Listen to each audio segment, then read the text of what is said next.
ಈ ದೇಶವನ್ನು ಭ್ರಷ್ಟಾಚಾರ ಮುಕ್ತ ಆಡಳಿತವನ್ನು ನೀಡಿದ್ದಕ್ಕಾಗಿ ನಾಯಕ ಯಾರು?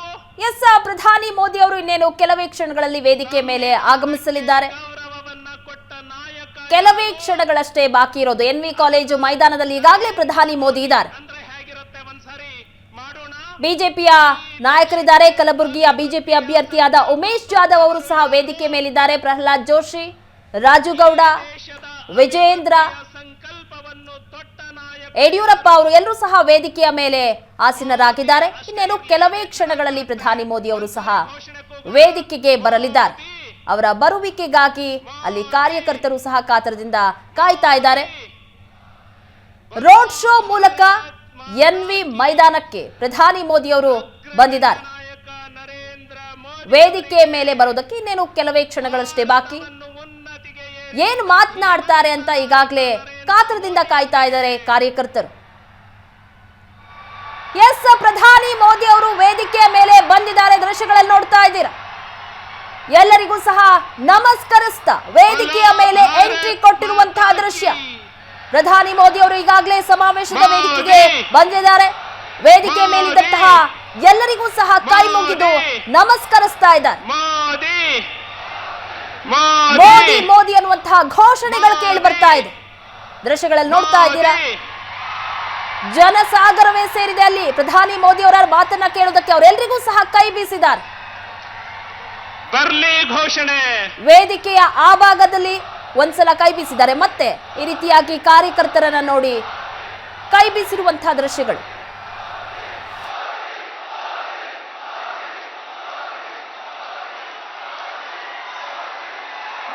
ಇನ್ನೂ ಜೋರಾಗಿ ಮೋದಿ ಮೋದಿ.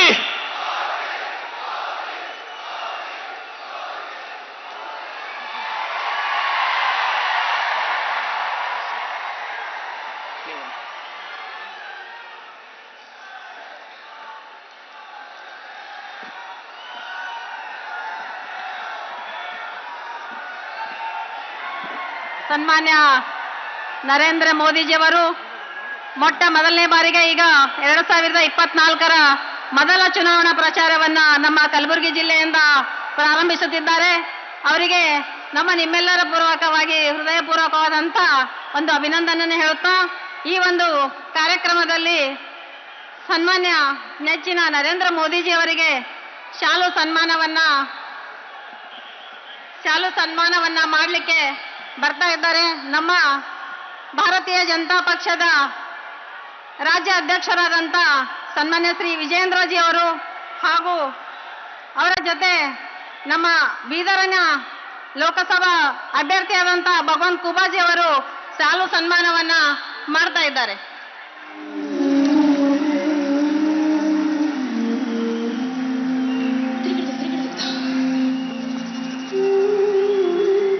ಸುಮಾರು 70 ವರ್ಷಗಳ ತನಕ ಸ್ವಾತಂತ್ರ್ಯವನ್ನ ಸಿಕ್ಕಿ ಇಲ್ಲಿ ತನಕ 18,000 ಹಳ್ಳಿಗಳಿಗೆ ವಿದ್ಯುತ್ ಸಂಪರ್ಕ ಇರದೇ ಇದ್ದಂತ ಹಳ್ಳಿಗಳಿಗೆ ವಿದ್ಯುತ್ ಸಂಪರ್ಕವನ್ನ ಕೊಡಿಸಿ ಮನೆ ಮನೆಗೆ ಬೆಳಕಾದವರು ನರೇಂದ್ರ ಮೋದಿಜಿಯವರು.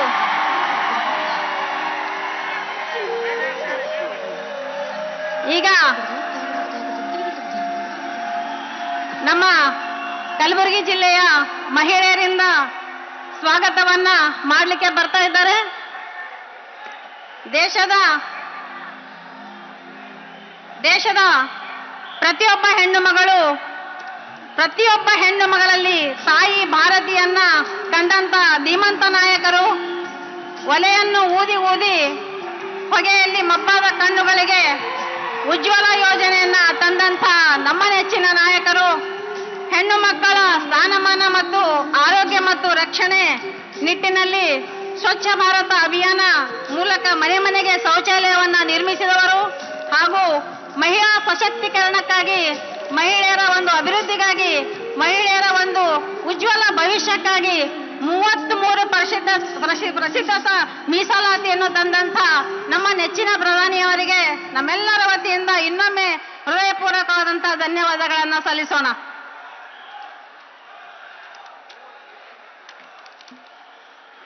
ಹೆಣ್ಣು ಮಕ್ಕಳ ಇವತ್ತು ಭೂಮಿಯ ಮೇಲೆ ಮಾತ್ರವಲ್ಲದೆ ಭಾರತೀಯ ವಿಜ್ಞಾನಿಗಳ ಸಾಧನೆಯಲ್ಲಿ ವಿಶ್ವವೇ ನಿಬ್ಬೆರಗಾಗಿ ನೋಡುವಂತೆ ಚಂದ್ರಯಾನಕ್ಕೆ ಪ್ರೋತ್ಸಾಹ ನೀಡಿದಂತ ನಮ್ಮ ನಾಯಕರು ಇವತ್ತು ಭಾರತೀಯ ಜನತಾ ಪಕ್ಷದ ಇಷ್ಟೊಂದು ಸಂಖ್ಯೆಯಲ್ಲಿ ಸೇರಿದಂತ ನಮ್ಮೆಲ್ಲರ ಕಾರ್ಯಕರ್ತ ಬಂಧುಗಳಿಗೆ ತಮ್ಮನ್ನು ಉದ್ದೇಶಿಸಿ ಮಾತನಾಡಲಿಕ್ಕೆ ಬಂದರೆ ಸಮಾಧಾನವಾಗಿ ತಾವೆಲ್ಲರೂ ಈ ಸಭೆಯನ್ನ ಯಶಸ್ವಿಗೊಳಿಸಬೇಕಾಗಿ ವಿನಂತಿ. ಈಗ ಈ ಕಾರ್ಯಕ್ರಮಕ್ಕೆ ಸನ್ಮಾನ್ಯ ನರೇಂದ್ರ ಮೋದಿಜಿ ಅವರಿಗೆ ಹಾರವನ್ನ ಹಾಕಲಿಕ್ಕೆ ಬರ್ತಾ ಇದ್ದಾರೆ. ಹಾರನ ಹಾಕಿದ್ರೆ ಈಗ ನಮ್ಮ ರಾಜ್ಯಾಧ್ಯಕ್ಷರಾದಂಥ ವಿಜೇಂದ್ರಜಿ ಅವರು ಈ ಸಭೆಯನ್ನು ಉದ್ದೇಶಿಸಿ ಮಾತನಾಡಲಿಕ್ಕೆ ಬರಬೇಕಾಗಿ ತಮ್ಮಲ್ಲಿ ವಿನಂತಿ ಮಾಡ್ಕೋತೇನೆ.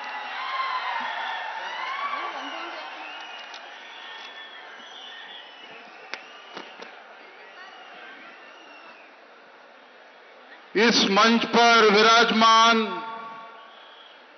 इस देश के यशस्वी प्रधानमंत्री माननीय नरेंद्र मोदी जी,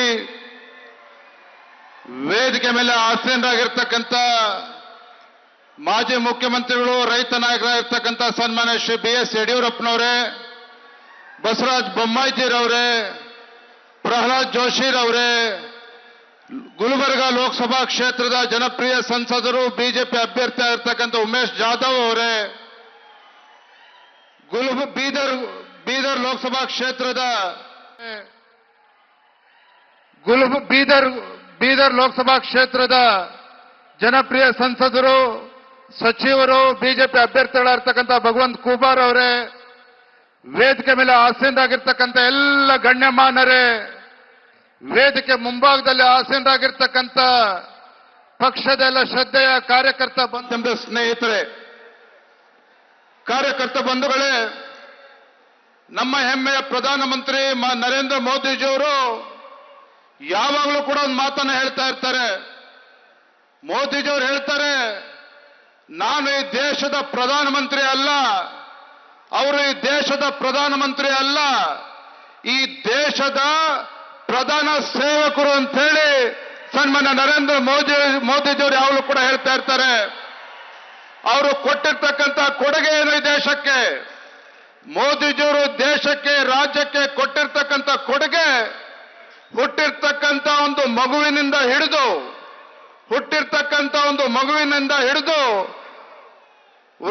ವೃದ್ಧಾಪ್ಯ ವೇತನದಲ್ಲಿ ಇರ್ತಕ್ಕಂಥವ್ರಿಗೂ ಸಹ ಅನೇಕ ಯೋಜನೆಗಳನ್ನು ಸನ್ಮಾನ್ಯ ನರೇಂದ್ರ ಮೋದಿಜಿಯವರು ಕೊಟ್ಟಿದ್ದಾರೆ. ನಮ್ಮ ಪ್ರಧಾನಮಂತ್ರಿ ನರೇಂದ್ರ ಮೋದಿಜಿಯವರು ಯಾವಾಗಲೂ ಕೂಡ ಒಂದು ಮಾತನ್ನ ಹೇಳ್ತಾ ಇರ್ತಾರೆ. ಮೋದಿಯವರ ಪ್ರಕಾರ ಈ ದೇಶದಲ್ಲಿ, ರಾಜ್ಯದಲ್ಲಿ 4 ವರ್ಗದ ಜನರಿದ್ದಾರೆ. 4 ವರ್ಗದ ಜನರು ಯಾರಪ್ಪ ಅಂತ ಹೇಳಿದ್ರೆ, ಮೊದಲನೇದಾಗಿ ಬಡವರು, ಎರಡನೇದಾಗಿ ರೈತರು, ಮೂರನೇದಾಗಿ ಮಹಿಳೆಯರು, ನಾಲ್ಕನೇ ಇರ್ತಕ್ಕಂಥದ್ದು ಯುವಕರು. ಈ ದೇಶದ ಆಸ್ತಿ ಬಡವರು, ರೈತರು, ಮಹಿಳೆಯರು ಮತ್ತು ಯುವಕರು. ಇವರಿಗೋಸ್ಕರ ನಾನು ಯೋಜನೆಗಳನ್ನ ಕೊಟ್ಟಿದ್ದೇನೆ, ಮುಡುಪಾಗಿಟ್ಟಿದ್ದೇನೆ ಅನ್ನೋ ಮಾತನ್ನ ಸನ್ಮಾನ್ಯ ನರೇಂದ್ರ ಮೋದಿಜಿಯವರು ಹೇಳ್ತಾ ಇದ್ದಾರೆ. ಮೋದಿಜಿಯವರು ಮತ್ತೊಂದು, ಇವತ್ತು ಇಡೀ ಜಗತ್ತು ಕೋವಿಡ್ನ ಸಂದರ್ಭದಲ್ಲಿ ಆರ್ಥಿಕ ಸಂಕಷ್ಟದಲ್ಲಿ ಸಿಲುಕಾಕೊಂಡಂತ ಸಂದರ್ಭದಲ್ಲಿ ಇಡೀ ದೇಶದಲ್ಲಿರ್ತಕ್ಕಂಥ ಇತರ ರಾಷ್ಟ್ರಗಳು ಒಂದು ಆರ್ಥಿಕ ಹಿನ್ನಡೆ ಆದಾಗಲೂ ಸಹ ಇಡೀ ಜಗತ್ತಿನಲ್ಲಿ ಯಾವುದಾದರೂ ಒಂದು ದೇಶ ಕೋವಿಡ್ ಸಂದರ್ಭದಲ್ಲೂ ಕೂಡ ಆರ್ಥಿಕವಾಗಿ ಬಲಿಷ್ಠಗೊಂಡಿರ್ತಕ್ಕಂಥ ದೇಶ ಈ ಭೂಮಿಯ ಮೇಲೆ ಯಾವ್ದಾರು ಇದ್ರೆ ಅದು ನಮ್ಮ ಹೆಮ್ಮೆಯ ಭಾರತ ಅಂತಕ್ಕಂಥದ್ದು ನಾವ್ಯಾರು ಕೂಡ ಮರಿಬಾರದು. ಇದು ನರೇಂದ್ರ ಮೋದಿಜಿಯವರ ನಾಯಕತ್ವದ ಒಂದು ಪರಿಣಾಮ. ಹಾಗಾಗೇನೆ ಇವತ್ತು ಭಾರತ ಆರ್ಥಿಕವಾಗಿ 12ನೇ ಸ್ಥಾನದಲ್ಲಿದ್ದಂಥ ಭಾರತ ಇವತ್ತು 5ನೇ ಸ್ಥಾನಕ್ಕೆ ಬಂದಿರತಕ್ಕಂಥದ್ದು ಅನ್ನೋದನ್ನ ಈ ಸಂದರ್ಭದಲ್ಲಿ ಹೇಳೋದಕ್ಕೆ ಇಚ್ಛಪಡ್ತೇನೆ. ಕಾರ್ಯಕರ್ತ ಬಂಧುಗಳೇ, ಈ ರಾಜ್ಯದ ಮುಖ್ಯಮಂತ್ರಿಗಳು ಸಿದ್ದರಾಮಯ್ಯನವರು ಇವತ್ತು ನಮ್ಮ ಪ್ರಧಾನಮಂತ್ರಿಗಳು ಒಂದು ಪ್ರಶ್ನೆಯನ್ನ ಮಾಡಿದ್ದಾರೆ. ಇವತ್ತು ಸಿದ್ದರಾಮಯ್ಯನವರು ಕೇಳ್ತಾರೆ, ಪ್ರಧಾನಮಂತ್ರಿ ನರೇಂದ್ರ ಮೋದಿಜಿಯವರು ಕರ್ನಾಟಕ ರಾಜ್ಯಕ್ಕೆ ಏನು ಕೊಡುಗೆಯನ್ನ ಕೊಟ್ಟಿದ್ದಾರೆ ಅನ್ನೋ ಪ್ರಶ್ನೆಯನ್ನ ಮಾಡ್ತಾ ಇದ್ದಾರೆ. ಸಿದ್ದರಾಮಯ್ಯನವರು ಕೇಳ್ತಾ ಇದ್ದಾರೆ, ಮೋದಿಜಿಯವರು ಕರ್ನಾಟಕ ರಾಜ್ಯಕ್ಕೆ ಏನು ಕೊಡುಗೆ ಕೊಟ್ಟಿದ್ದಾರೆ ಅಂತೇಳಿ. ನಾನು ವೇದಿಕೆ ಮೂಲಕ ಒಂದು ಮಾತನ್ನ ಮಾನ್ಯ ಮುಖ್ಯಮಂತ್ರಿಗೆ ಹೇಳ್ತೇನೆ. ನಮ್ಮ ಹೆಮ್ಮೆಯ ಪ್ರಧಾನಮಂತ್ರಿ ನರೇಂದ್ರ ಮೋದಿಜಿಯವರು ಕರ್ನಾಟಕ ರಾಜ್ಯಕ್ಕೆ ಏನು ಕೊಡುಗೆ ಕೊಟ್ಟಿದ್ದಾರೆ, ಜನಪರ ಯೋಜನೆಗಳನ್ನ ಕೊಟ್ಟಿದ್ದಾರೆ, ನಿಮಗೆ ಉತ್ತರವನ್ನು ನಾವು ಕೊಡೋದಿಲ್ಲ. ಮುಂದಿನ ಲೋಕಸಭಾ ಚುನಾವಣೆಯಲ್ಲಿ ಕರ್ನಾಟಕ ರಾಜ್ಯದ ಎಲ್ಲ 28 ಕ್ಷೇತ್ರಗಳಲ್ಲಿ ಭಾರತೀಯ ಜನತಾ ಪಾರ್ಟಿ ಜೆಡಿಎಸ್ ಅಭ್ಯರ್ಥಿಗಳನ್ನ ಗೆಲ್ಲಿಸೋದ್ರ ಮುಖೇನ ರಾಜ್ಯದ ಜನರು ಮಾನ್ಯ ಮುಖ್ಯಮಂತ್ರಿಗಳು ಉತ್ತರವನ್ನು ನೀಡ್ತಾರೆ ಅನ್ನೋ ಮಾತನ್ನ ನಾನು ಈ ಸಂದರ್ಭದಲ್ಲಿ ಹೇಳೋದಕ್ಕೆ ಇಷ್ಟಪಡ್ತೇನೆ. ಕಳೆದ 9 ತಿಂಗಳಲ್ಲಿ ರಾಜ್ಯದಲ್ಲಿ ಕಾಂಗ್ರೆಸ್ ಪಕ್ಷ ಅಧಿಕಾರಕ್ಕೆ ಬಂದ ಮೇಲೆ ಇವತ್ತು ರಾಜ್ಯದಲ್ಲಿ ಬರಗಾಲ, ಒಬ್ಬ ಮುಖ್ಯಮಂತ್ರಿ ರಾಜ್ಯದಲ್ಲಿರ್ತಕ್ಕಂಥ ರೈತರು 800ಕ್ಕೂ ಹೆಚ್ಚು ರೈತರು ಆತ್ಮಹತ್ಯೆ ಮಾಡಿಕೊಂಡಿದ್ರು ಸಹ ಇವತ್ತು ರೈತರ ಸಂಕಷ್ಟಕ್ಕೆ ಪರಿಹಾರವನ್ನು ನೀಡೋದಕ್ಕೆ ಸಾಧ್ಯ ಆಗಿಲ್ಲ. SC STಗೆ ಮೀಸಲಿಟ್ಟಿದ್ದಂತ 25,000 ಕೋಟಿ ಹಣವನ್ನ ಬೇರೆ ಕಡೆಗೆ ವರ್ಗಾವಣೆ ಮಾಡಿರ್ತಕ್ಕಂಥದ್ದು ಇದೆ ಕಾಂಗ್ರೆಸ್ ಸರ್ಕಾರ.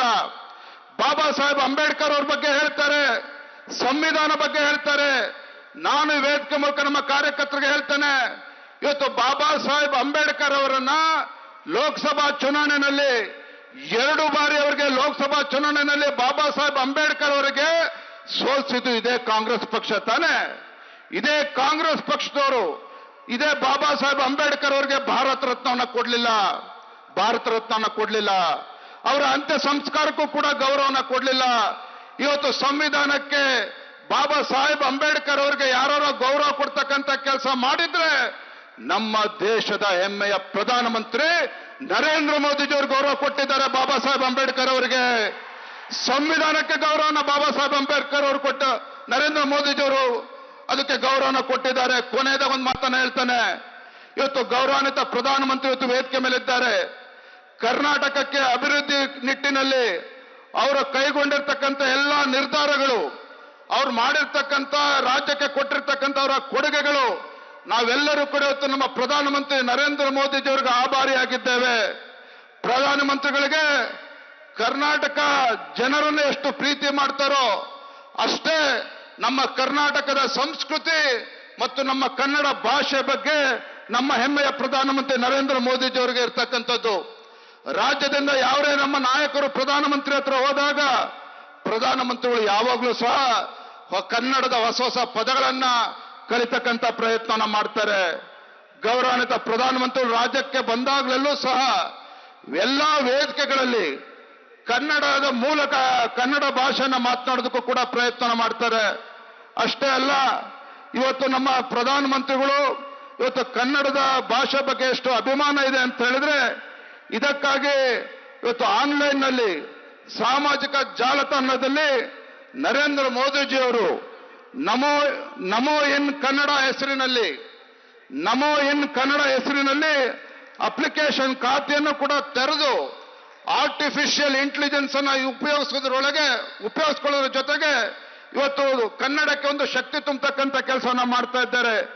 ನಾನು ಈ ವೇದಿಕೆ ಮೂಲಕ ಒಂದು ಮಾತನ್ನು ಹೇಳ್ತೇನೆ, ನಮ್ಮ ಕಾರ್ಯಕರ್ತರು ಏನಿಲ್ಲಿದ್ದೀರಿ, ನಮ್ಮ ಸುತ್ತಮುತ್ತ ಕಾರ್ಯಕರ್ತರು ಕೂಡ ತಿಳಿಸ್ಬೇಕು. ನಾವು ಇವತ್ತಿನಿಂದ ನಮ್ಮ ಮೋದಿಜಿಯವರ ಭಾಷಣವನ್ನ ಕನ್ನಡದಲ್ಲೇ ಕೇಳೋದಕ್ಕೆ ಸಾಧ್ಯ ಇದೆ ಆನ್ಲೈನ್ ಮೂಲಕ. ನಾವು ಕೂಡ ಮೋದಿ ಆನ್ಲೈನ್ ಅಲ್ಲಿ ಸಂಪರ್ಕ ಮಾಡಿ ನಮೋ ಇಂಡಿಯಾ ಏನು ಅಪ್ಲಿಕೇಶನ್ ಅಲ್ಲಿ ಸಂಪರ್ಕ ಮಾಡಿ ನಮ್ಮ ಅಭಿಪ್ರಾಯವನ್ನ ಕನ್ನಡದಲ್ಲಿ ನೇರವಾಗಿ ನರೇಂದ್ರ ಮೋದಿಜಿ ಪ್ರಧಾನಮಂತ್ರಿಗೆ ಮುಟ್ಟಿಸ್ತಕ್ಕಂಥ ಕೆಲಸ ಮಾಡಬಹುದು ಅನ್ನೋ ಮಾತನ್ನ ತಿಳಿಸ್ತಾ ಇವತ್ತು ತಮ್ಮೆಲ್ಲರೂ ಕೂಡ ಸಂದರ್ಭ ಒಂದೇ ಮಾತನ್ನ ಹೇಳ್ತೇನೆ, ಕಲ್ಯಾಣ ಕರ್ನಾಟಕದ ಅಭ್ಯರ್ಥಿಗಳಾಗಿರ್ತಕ್ಕಂಥ ನಮ್ಮ ಭಗವಂತ್ ಖೂಬಾ ಅವರು ಇರ್ಬೋದು, ಬೀದರ್ ಗುಲ್ಬರ್ಗಾದ ನಮ್ಮ ಜಾಧವ್ ಅವರು ಇರ್ಬೋದು, ದೊಡ್ಡ ಅಂತರದಲ್ಲಿ ಗೆಲ್ಸೋದ್ರ ಮೂಲಕ ತಾವೆಲ್ಲರೂ ಕೂಡ ಆಶೀರ್ವಾದ ಮಾಡಬೇಕು ಅಂತ ಹೇಳ್ತಾ ನನ್ನ ಮಾತುಗಳಿಗೆ ಒಂದಿಸ ನನ್ನ ಮಾತನ್ನು ಮುಗಿಸ್ತೇನೆ. ಬಲೋ ಭಾರತ್ ಮಾತಾ ಕಿ, ನರೇಂದ್ರ ಮೋದಿಜಿ ಅವರಿಗೆ ನಮಸ್ಕಾರ.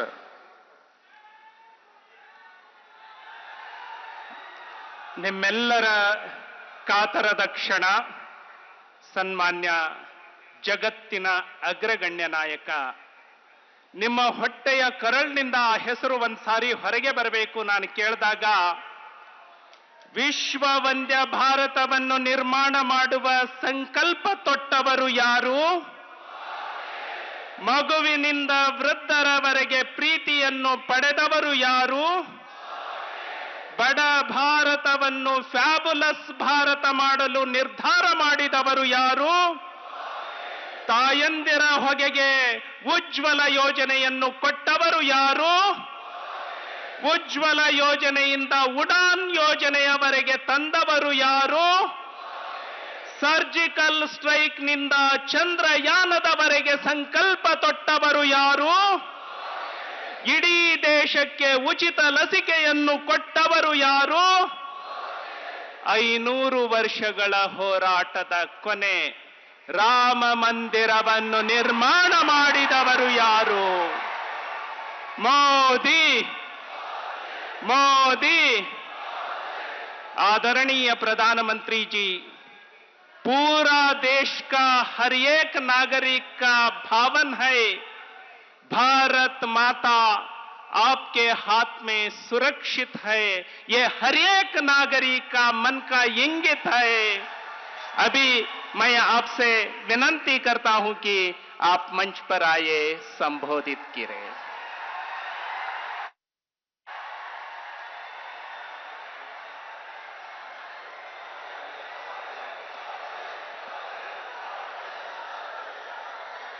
भारत माता की, भारत माता की। जगद्गुरु बसवेश्वर ಅವರ ನಾಡು ಶಿವ ಶರಣರ ಬಿಡು ಕಲಬುರಗಿಯ ಜನತೆಗೆ ನಮಸ್ಕಾರಗಳು।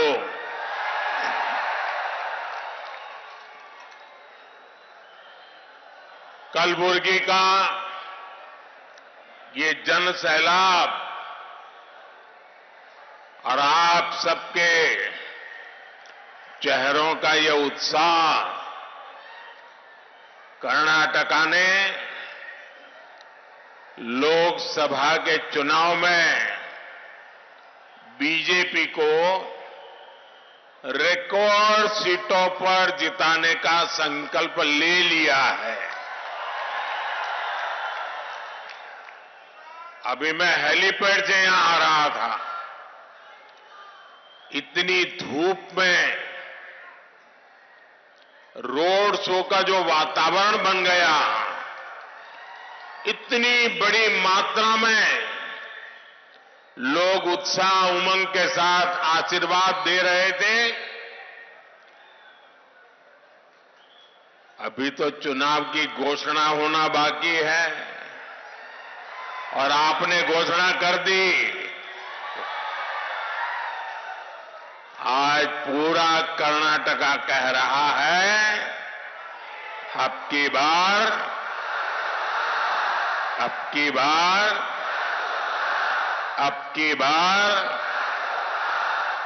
साथियों, बीते 2 दिनों से मैं भारत के इस दक्षिणी भाग में ही हूं और इसके पहले मैं श्रीनगर में था। श्रीनगर के पत्रकारों ने जो ब्लॉग लिखा है उसमें लिखा है कि 1988 के बाद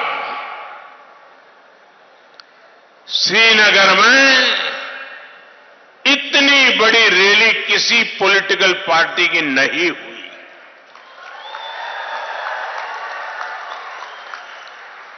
जो दृश्य मैंने श्रीनगर में देखा, जो जज्बा देखा, भारत के प्रति, भाजपा के प्रति जो उमंग और उत्साह देखा, साथियों, मैं बड़े विश्वास से कह रहा हूं, देश अपने संकल्पों को पूरा करने के लिए तैयार हो चुका है। और उसके बाद पिछले 2 दिन से दक्षिण भारत में मैंने 4 अलग अलग राज्यों का दौरा किया। तमिलनाडु में कन्याकुमारी हो या केरला में पथनमथिट्टा हो, हर तरफ लोग बीजेपी को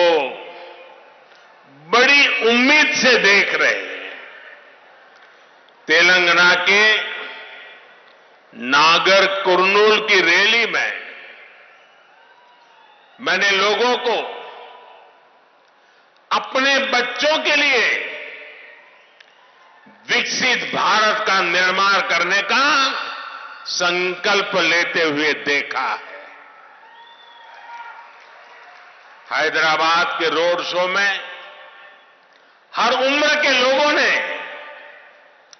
विकास और तरक्की के हमारे संकल्प को अपना समर्थन दिया। पूरे दक्षिण भारत में हर क्षेत्र में हर वर्ग के लोगों ने बीजेपी को अपना अपार समर्थन दिया है। दक्षिण में बीजेपी को मिल रहे इस भारी समर्थन का ही नतीजा है कि इंडी अलायंस और कांग्रेस के लोग भी कहने लगे हैं, और आपके यहां के एक नेता ने तो पार्लियामेंट में कह दिया,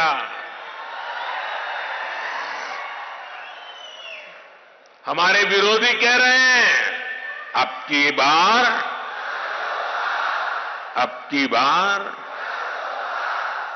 बार साथियों, कर्नाटका में आप लोगों का कांग्रेस के लिए जो आक्रोश है वो मैं भली भांति समझ सकता हूं।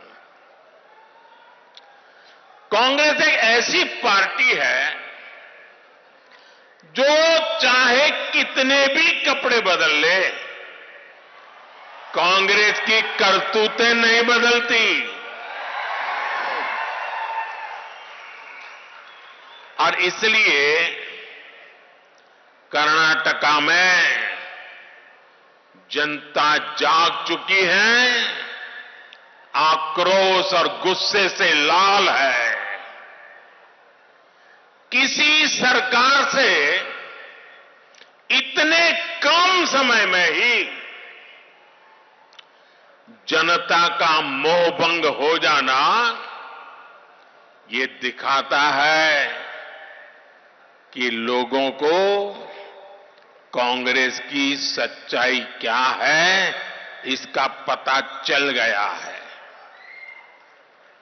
और कभी कभी लोग भी सोचते हैं कि चलो भाई एक बार सजा दी, अब वो सुधर जाएंगे, दोबारा कुछ अच्छा करेंगे, लेकिन लोग फिर निराश हो, सुधरने को तैयार ही नहीं है। भाई आप कितने मौके दीजिए, वो नहीं सुधरेंगे।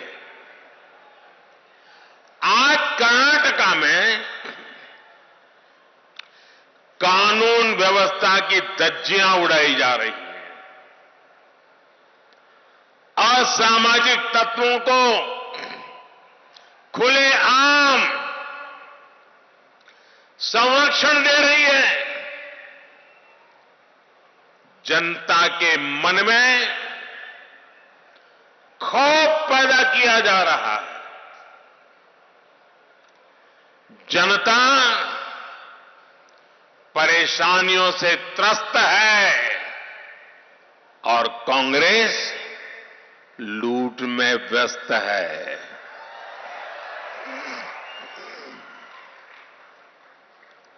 साथियों, एक बार कोयले से कालिख दूर हो सकती है, लेकिन कांग्रेस से करप्शन दूर नहीं हो सकता।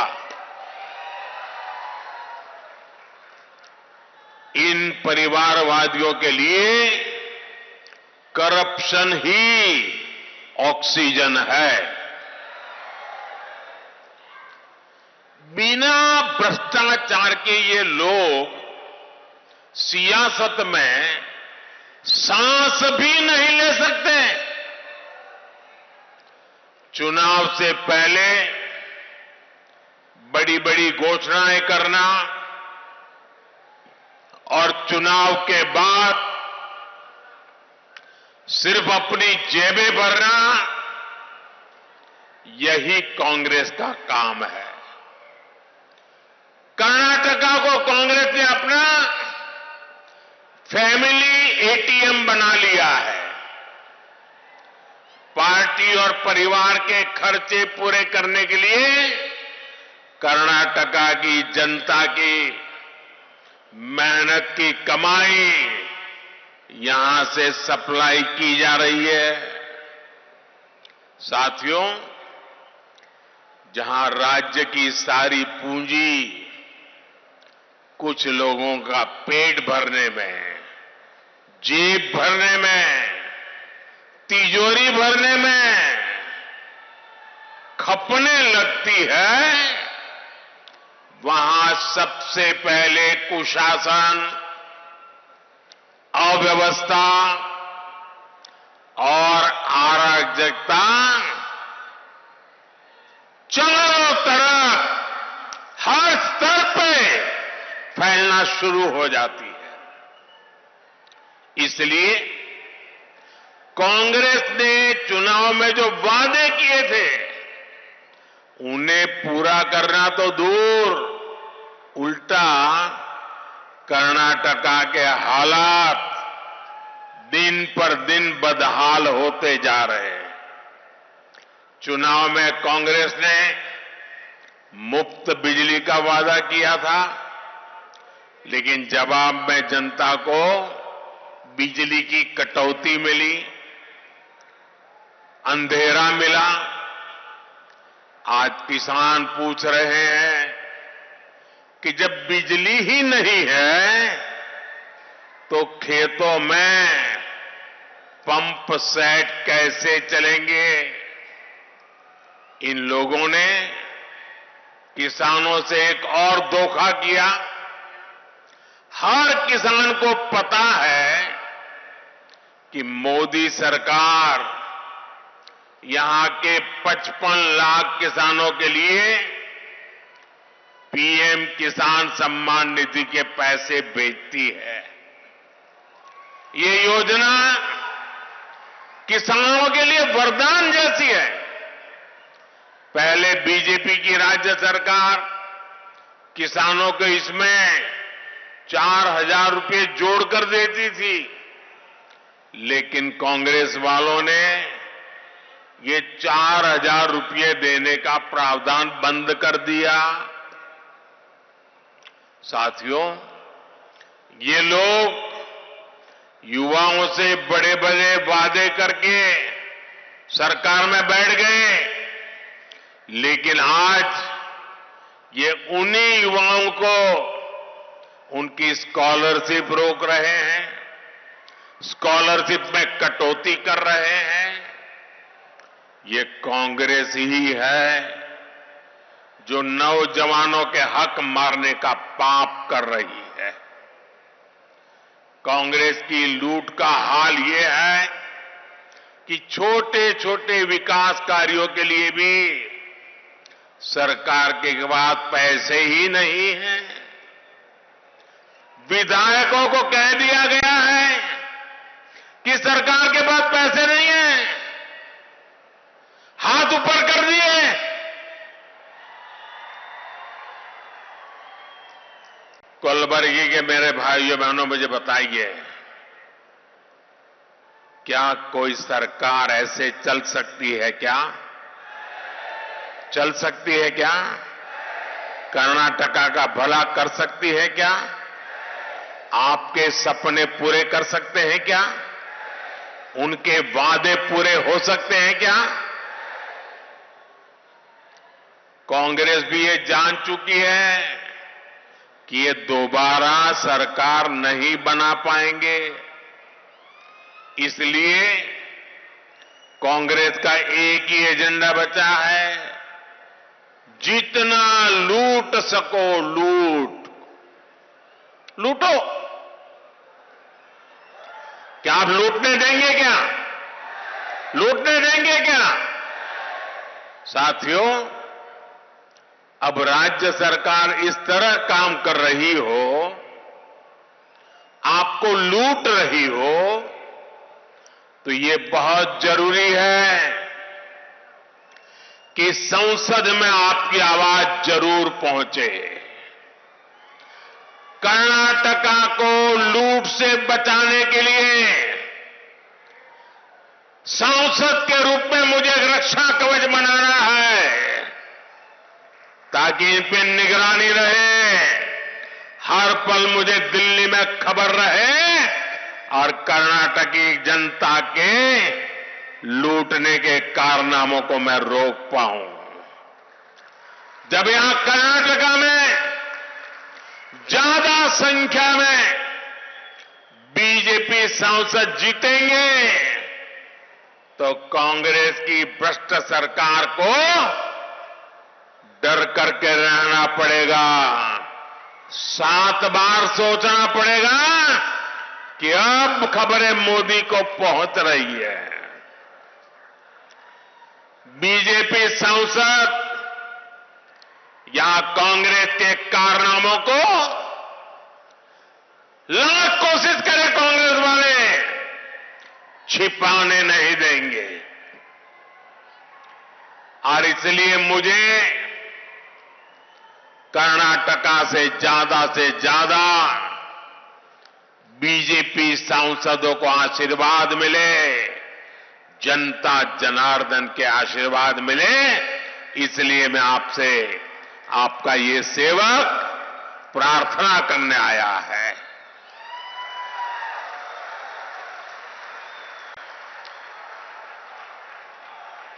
सभी सीटों पर भाजपा को जिताएंगे,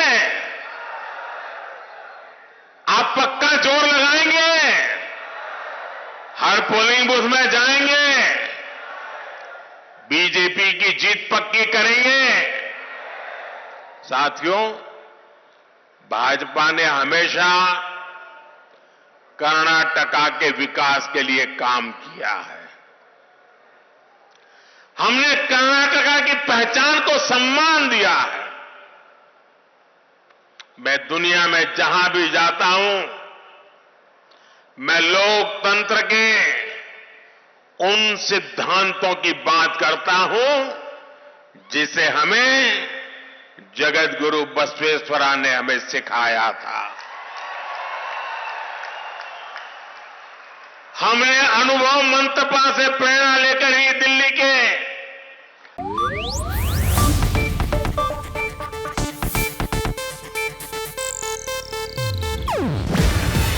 ಇದು ಏಷ್ಯಾನೆಟ್ ನ್ಯೂಸ್ ನೆಟ್ವರ್ಕ್ ಪ್ರಸ್ತುತಿ. ನೀವು ನೋಡ್ತಿದ್ದೀರಾ ಏಷ್ಯಾನೆಟ್ ಸುವರ್ಣ ನ್ಯೂಸ್.